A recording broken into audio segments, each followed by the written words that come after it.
what's up, airsofters and gear lovers? It's Robo Murray here with a review of a pair of tactical pants I actually got earlier in the summer and had promised I would eventually get around to doing a review for, and that time has come. I'm going to be reviewing the Vertx Kryptek Typhon tactical pants that I own. And as a quick overview of these pants, you know, it's pretty standard. It's 50-50 NICO. It is a tactical pant, so it's a little bit different than, say, a modern combat cut, which we'll get to later. And it is, again, everybody's favorite Kryptek pattern, this variant being the Typhon, or the, you know, quote-unquote black pattern or dark pattern. Talking about the Kryptek pattern, everybody seems to have a hard-on for this pattern right now, and rightfully so. From my standpoint, it's a beautiful-looking pattern. It's very eye-catching. It works really well if you're talking about a nighttime scenario or an urban scenario with low-light situations. So I can't really have any complaints about that in terms of these pants. Going back to what I said kind of in the intro, I mean the cut, it's a very important point when terms talking about these pants. These are a tactical pant, different than, say, a modern combat style garment, which a lot of people are wearing in airsoft these days, and I'll directly reference for the purposes of this review, say more the Cry G3 series because they're so popular. These will fit differently. They're more of a straight leg. They're a little bit baggier. When you look at a direct comparison in size between, say, the Vertx pant and a Cry G3 set, you can just see that the Cry G3 set is cut differently. It's just cut more ergonomic to the human leg, to be a little bit more functional, whereas I see the Vertx pant to be a little bit more utilitarian, a little bit baggier, to be a little bit more comfortable wear day to day with less bind points. Pocket setup here of the pant, we'll start with the front pockets. Nothing really special here. Nice wide open breech to the pocket. Let your arm get right in there. It's cool feature of these, though, is the horizontal cut that the bottom of the pocket makes to reach the outer seam of the pant.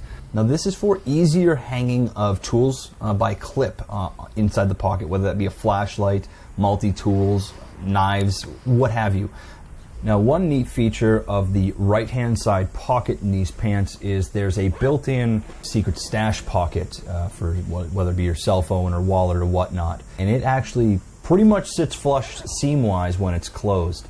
You know, is it going to stop somebody from finding something in a pat-down? Probably not. Is it going to at least be less of a trigger visually from a distance or visually even up close that there is anything there? Yeah, more than likely. So, I mean, it's a kind of cool little feature. Now, the cargo pockets in these pants are designed sort of as a low profile or a stealth cargo pocket, and what I mean by that is sits flush with the leg if they're empty. More of a reach-in flap rather than a button-up or flip-up flap. Now, space-wise of the cargo pockets, pretty much on par with any other cargo pocket on the market. There is dividers on the inside meant for a cell phone. I do believe I fit a Staneg style magazine in there, as it is designed for cell phones. Now again, here's one of those glaring differences between a combat set and, say, a tactical pant. The back pockets on these pants are more like jean pockets, in design at least. There's no flaps, there's no zippers. They're just an open, easy, accessible pocket. But the one feature of these pants specifically is that on those back pockets, or inside I should say, there's an internally sewn flap that's meant to retain whatever's you're putting in those pockets in the case of activity. And as you can see, what the flap does is exactly what it was designed for or advertised for. I can shake the pants upside down while it won't fall out. I even tested the pocket's retention skills while walking on my hands, and it did succeed. So I deem the feature a success or a useful feature. I mean, if you put your wallet in there, the flap at least will ensure that your wallet gets retained should you need to take off on a run or take a dive behind something. Now, another special feature of these pants is the knees, the articulation in the knees. There's 4 stitch or bind points in both knees that are there to help the knee retain in place when you bend your leg. So you're not dragging fabric over your knees. So if you're bending up and down a lot in the course of a day, you don't get raw knees. Many of you probably have experienced that at some point in time.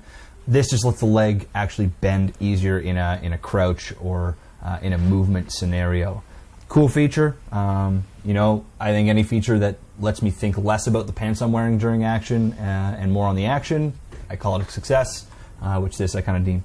Belt loops are pretty standard, but it's standard 2 to 2¼ inch belt loop. Pretty much accept any belt. My Ferro Concepts everyday carry belt fit in there just fine. Even let the Raptor buckles go through quite easily.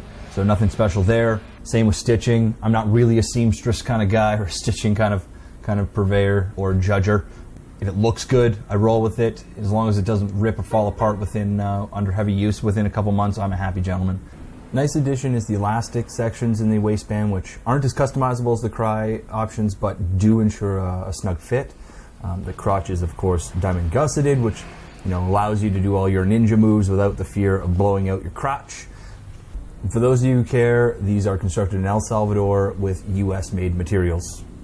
Performance-wise of the pants, I can't complain. I mean, again, as long as you understand that they're different than a combat pant, they're actually quite comfortable to move around in because they're so baggy.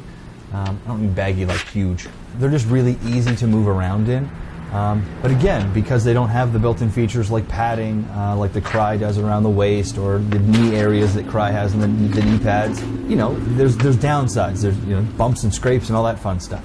But they do the job. They hold up. The fabric holds up. I've put these through some pretty heavy use over the summer, and they're still holding up, and they still feel great on.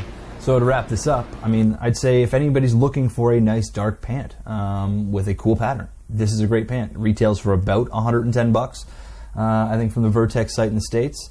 I picked these up from a Canadian retailer called bdus Tactical out of British Columbia, and I actually picked them up on sale. I think they were on sale for like $70 or $80, so it's thumbs up there. Yeah, I've got no complaints. They do their job.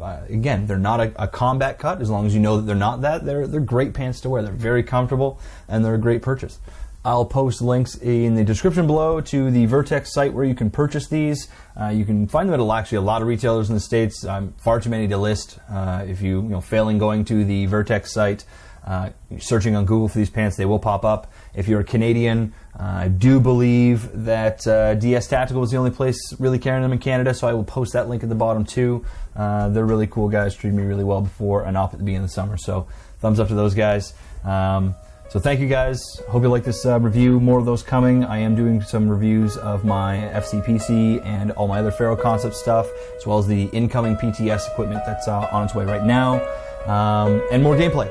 So guys, thank you very much for watching. As always, please, please, please like, subscribe, share like crazy, and have fun airsofting. Be good community members and defend what you love. Later.